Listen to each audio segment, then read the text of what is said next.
Hey guys, so today I'm going to be teaching you how to make homemade baby applesauce. But wait, before we go any further, please subscribe. First, you're going to need to gather some supplies. You're going to need a knife, a potato peeler, a cutting board, 4 gala apples, and a strainer.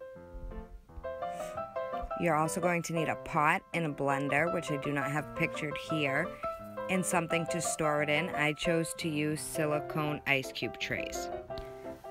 Your first step is to rinse off the apples thoroughly and wash your hands. After you finish doing that, you're going to want to dry each apple individually.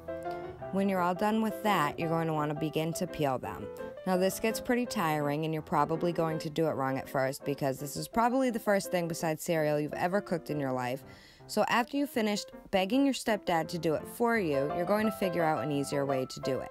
But this does take a little bit of time. You're going to want to make sure that you get every piece of peel off because babies can obviously not chew through it.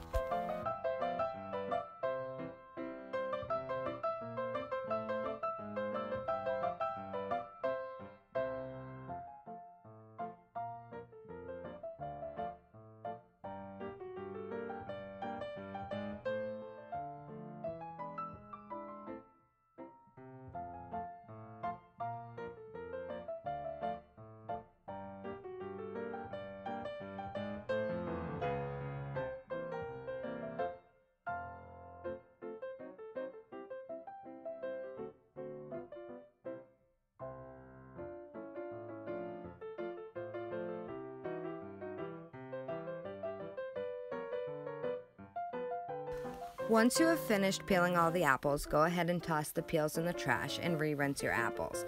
And then we are going to begin cutting them up into chunks. Be careful not to cut any of the core. Actually, if you have an apple corer, that would work the best. I'm not sure what it's actually called, but it takes the core out and then you won't waste as much apple. I do not have one, so I just slice them into pretty good sized chunks.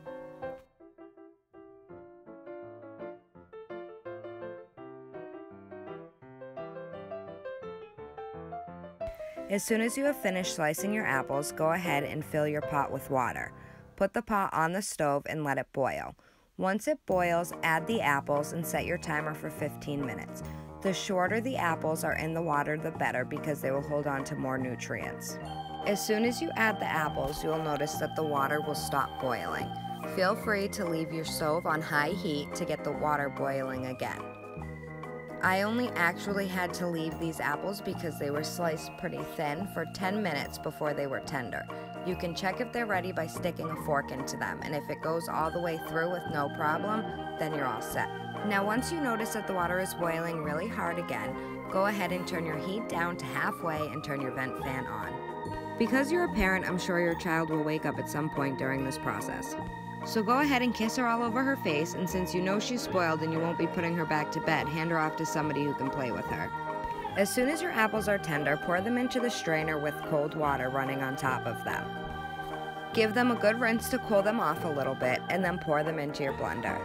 Now add a little bit of water. I like to use bottled water instead of tap water because I know it is clean. And then you are going to use the puree option to get it to the desired consistency. You can check it with a spoon. And then go ahead and pour it into your storage containers. It is safe in the fridge for up to 3 days and in the freezer for 3 months. If you are going to put it in the freezer, make sure to wrap it with saran wrap so that it does not get freezer burnt or absorb any flavors from any other food. Thaw it in the fridge for 24 hours before use. Please feel free to like this video, comment what you'd like to see next, and don't forget to subscribe. Have a good night.